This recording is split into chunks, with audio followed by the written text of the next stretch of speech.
podcast. The power of visualization. Dreaming in English. Welcome back to the final chapter of this season at the English Oasis. We've talked about habits, boundaries, and the courage to speak. But today, we go deeper. We go inside the mind. Have you ever felt like your brain is a slow post office? You hear a word in English. Your brain sends it to the translation department. It gets translated into your native language. You think of an answer, send it back to be translated into English, and finally, your mouth moves. By then, the moment is gone. You are exhausted. Today, we look at the story of Mia and how she used the psychological power of visualization to skip the translation office and start living, thinking, and even dreaming in English. Part 1.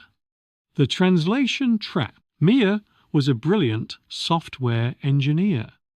She could code in 5 different computer languages, but the one language she couldn't master was the one she needed most: English.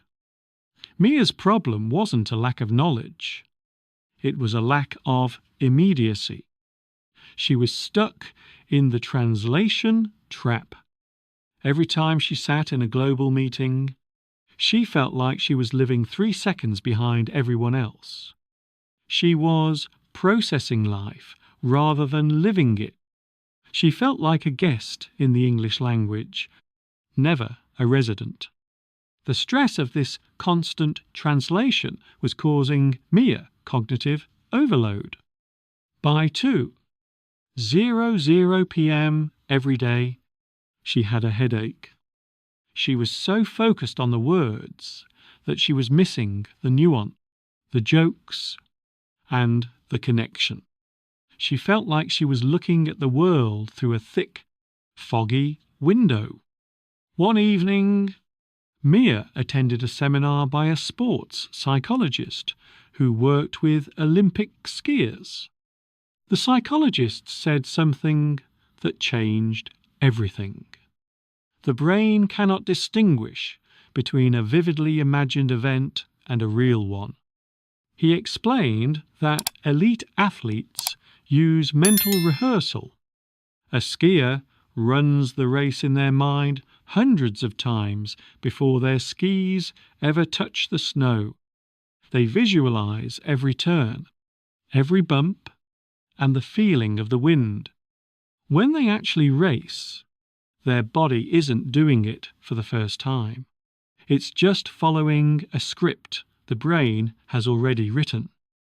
Mia realized she had been doing the opposite. In her mind, she was visualizing failure. She would imagine herself stuttering. She would visualize the confused faces of her colleagues. She was mentally rehearsing a disaster. She decided to flip the script. She decided that if she wanted to stop translating, she had to stop studying English and start visualizing her life in English.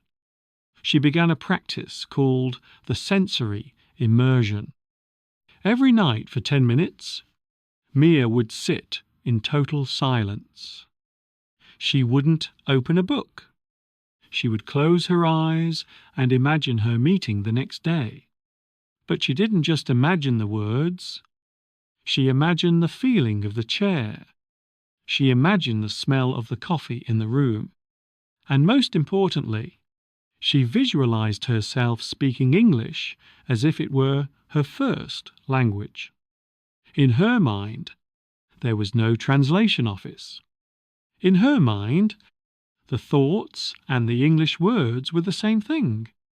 She was creating a virtual environment where English was her natural habitat. She was preparing her brain to stop visiting English and start owning it. Part 2. the theatre of the mind. Mia's visualization practice wasn't just daydreaming. She was using a specific technique called V.A.K.O.G.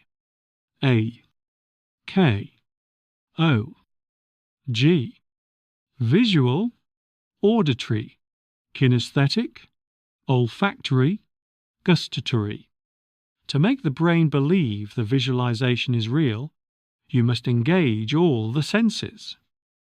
In her theatre of the mind, Mia would practice emotional anchoring.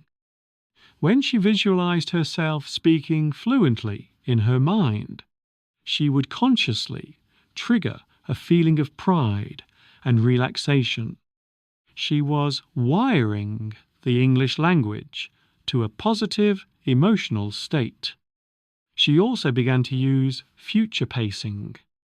She would imagine a difficult situation and visualize herself navigating it in English with grace. But then, something unexpected happened. About 3 weeks into her practice, Mia woke up on a Tuesday morning with a strange feeling. She couldn't remember the details, but she knew she had been talking to someone in her sleep. It wasn't in her native language. It was in English. She had experienced her first linguistic dream. In linguistics, dreaming in a foreign language is a sign that the language has moved from the conscious mind to the subconscious mind. Her mental rehearsals had been so vivid that her subconscious had accepted English as a primary operating system. However, the real world is messier than a dream. That afternoon, Mia had a high-pressure call with a difficult client. Usually, this is where her translation office would panic and shut down. But as the client spoke, Mia didn't reach for her dictionary. She closed her eyes for 1 microsecond and accessed the anchor of calm she had practiced in her room. She stepped into the movie she had been watching in her head for weeks. The words came out before she could think about them. They were pushed out by her subconscious. She wasn't choosing vocabulary. The vocabulary was choosing her. She was experiencing subconscious fluency. For the first time, she felt the gaps in conversation disappearing. She was finally living in the same second as everyone else. The foggy window had been smashed, and Mia was finally standing in the fresh air. Part 3. The Resistance and the Subtitles. Despite the breakthrough of her first English dream, Mia hit a period of intense cognitive resistance. Her brain was like an old muscle being forced into a new, grueling workout. Even though she was visualizing success, the sheer energy required to stay submerged in English for 8 hours a day at work was draining. This is what researchers call the language fatigue threshold. When you stop translating, you are essentially asking your brain to build new, heavy-duty electrical circuits. In the beginning, these circuits overheat. By the time Mia got home, she felt like she had run a marathon with her mind. Her brain wanted to retreat to the safety and ease of her native language. She realized that visualization alone wasn't enough to handle the 16 hours she was awake. She needed a way to bridge the gap between her 1 0-minute theatre of the mind and the messy reality of her day. She started using a technique she called mental subtitles.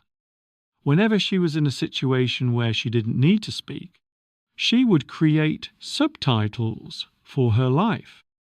If she saw a colleague looking frustrated at their computer, she wouldn't just think, "He's angry," in her native language. She would consciously project English subtitles in her mind. "He seems frustrated with his code. I wonder if he missed a semicolon." She was labeling her reality. Most learners think in their native language and only switch to English when they have to speak. Mia did the opposite. She kept the English engine running in the background at all times, like a computer program that never closes. This practice was exhausting at first, but it led to a phenomenon called synaptic pruning. Her brain started to realize that her native language was no longer the shortest path to describing her world. The English pathways, through constant use and visualization, were becoming thicker and faster. However, the resistance showed up in a new way: the identity crisis. Sometimes Mia felt like she was losing herself. "If I'm thinking and dreaming in English," she wondered, "am I still me?" This is a common fear for high-level learners. They feel like a different person in their second language. Mia went back to her sports psychology books. She found that elite athletes often feel a dissociation when they are in the zone. They aren't themselves. They are the performance. She realized that English wasn't replacing her identity. It was expanding it. She wasn't losing Mia.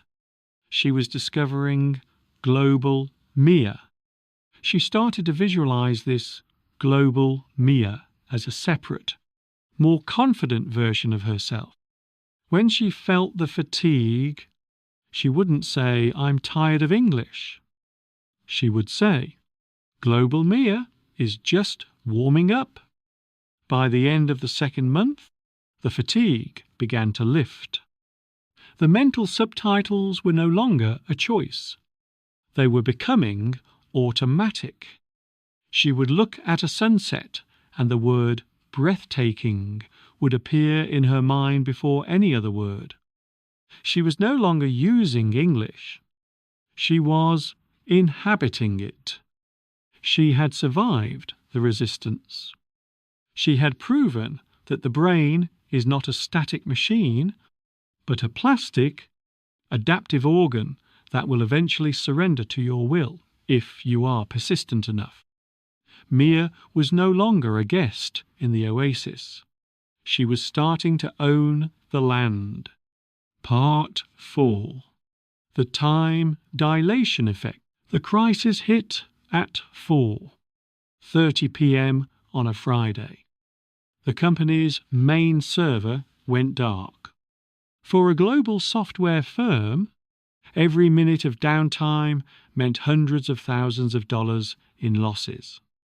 Mia was the lead on call, and she suddenly found herself in a virtual war room with 20 senior executives and engineers from London, New York, and Singapore. In the past, a crisis like this would have shattered her. The pressure of the technical problem, combined with the pressure of the English language, would have caused her brain to blue screen. She would have been so busy translating the urgent shouts of the NYC team that she wouldn't have been able to fix the code. But as the shouting began, something remarkable happened. Mia felt a strange sense of time dilation. In psychology, this is often reported by people in high adrenaline situations, car accidents, sports, or emergencies. Because Mia had mentally rehearsed high-pressure scenarios every night for months, her brain didn't see this as a new threat. It saw it as a familiar script. The English voices in her headset didn't sound like foreign words she needed to decode. They sounded like data. She didn't hear the words. She absorbed the meaning. Her visualization practice had removed the translation middleman. Mia, we need the logs from the East Coast hub. Now. The New York director barked. Under normal circumstances, Mia would have stumbled over her response. But she had visualized this exact tone of voice, the urgency, the stress, and the speed. She accessed her emotional anchor. She felt the same calm she felt in her quiet room at night. "I'm already in the hub," she replied. Her voice was steady, almost rhythmic. The logs show a recursive loop in the third layer. "I'm bypassing the secondary node to stop the bleed. Stand by." She was typing and speaking simultaneously. This is the holy grail of language learning. Parallel processing. Her global Mia persona had taken full control. She wasn't thinking about grammar. She was using English as a surgical tool. As she worked, she realized she could see the mental subtitles of the code and the English conversation merging into one. The barrier between her skills had vanished. She was in a state of total integration. For 20 minutes, Mia led the repair. She gave orders, she explained complex technical workarounds, and she even calmed down a panicked junior dev. She was no longer performing a role. She was the most capable person in the room. When the server finally flickered back to life, the NYC director spoke up. "Great work. Mia, that was the most clinical recovery I've seen in years. Your communication was flawless." Mia leaned back in her chair. Her hands were shaking, but not from fear, from the adrenaline. She realized that she hadn't translated a single word for the entire hour. She hadn't been Mia, the engineer who speaks English. She had simply been Mia. She had reached the point of no return. Her subconscious mind had fully adopted English as a tool for survival and success. The visualization hadn't just changed her English, it had changed her reaction speed. She had proven that when you program the subconscious, the conscious mind is free to do great things. As the sun set, Mia realized she wasn't exhausted the way she used to be. She was energized. The translation office was closed for good. The lights were on, the fog was gone, and for the first time, she felt truly at home in a world that spoke English. Part 5. The Integrated Self. The Monday morning after the server crisis was different. Mia didn't wake up feeling the weight of the upcoming week. Usually, she would spend her commute rehearsing sentences in her head. But today, she just watched the rain on the window and thought about her life. And she realized, with a start, that she was thinking about her weekend plans entirely in English. It was simply the default language of her inner monologue. This is the final stage of linguistic integration. It is when the language stops being a foreign object and becomes part of your soul. As we wrap up this final episode of the English Oasis, let's look at the visualization masterclass that Mia used to achieve this. These are the 3 pillars you need to adopt. Pillar 1. The V.A.K.O.G.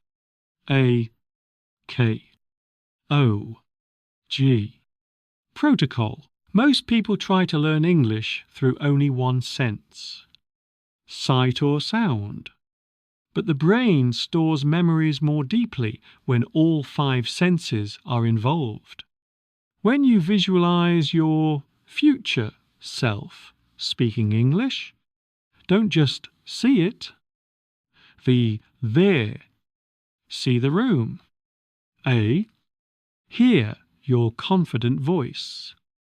K. Feel your posture. O. G. Imagine the smell or taste. By engaging all senses, you are tricking your hippocampus into creating a real memory.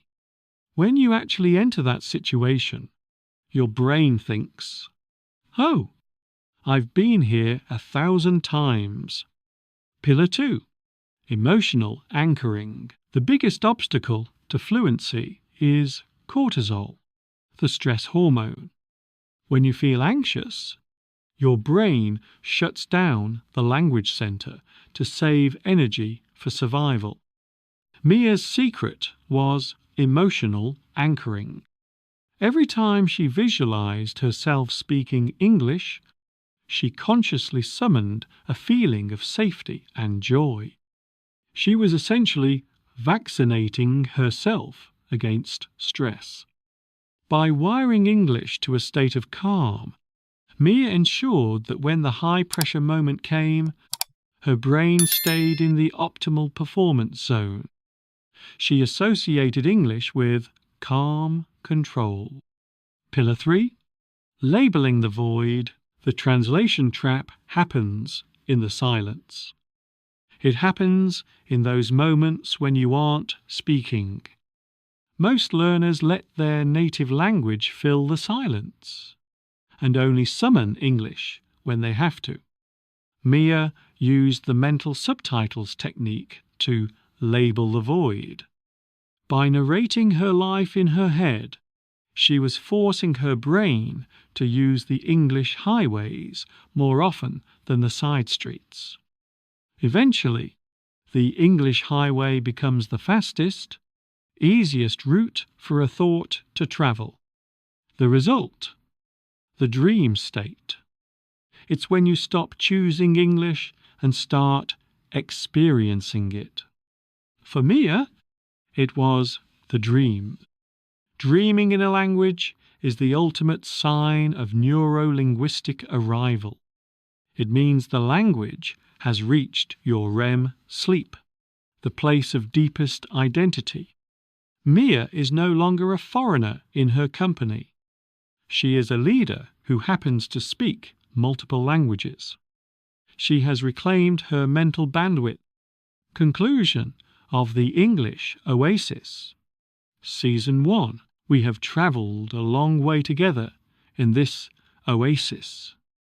We saw Elena find flow, Mark find time, Sarah find growth, David find his voice, and today, Mia found her identity. These aren't just stories about English. These are stories about human potential. English is simply the vehicle. The real journey is the one you take inside yourself. The oasis is not a place you find. It is a place you build. It is built with boundaries, with small habits, with courage, and with the power of your imagination. As you close this episode and go back to your day, I want you to remember Mia. Close your eyes for just 60 seconds. Visualize yourself as the person you want to be. Hear your voice. Feel your confidence. See the doors that open when you speak with power. Your brain doesn't know the difference between that vision and reality. So, give it a vision worth chasing. You have completed the final chapter of our first season. Congratulations! You are no longer just a listener. You are a builder. The final challenge. Tonight, as you fall asleep, Don't look at your phone. Instead, visualize one conversation you want to have tomorrow. See it in detail. Hear the words. Feel the success. Which of these 5 stories resonated with you the most? Tell us your favorite in the comments below. Your feedback will help us build the next season of stories. If this series has changed the way you look at language, please subscribe, leave a review, and share the Oasis with someone who is still wandering in the desert of translation. This is the English Oasis. The journey doesn't end here. It's just the beginning. Until next season, keep dreaming, keep growing, and most importantly, keep flowing.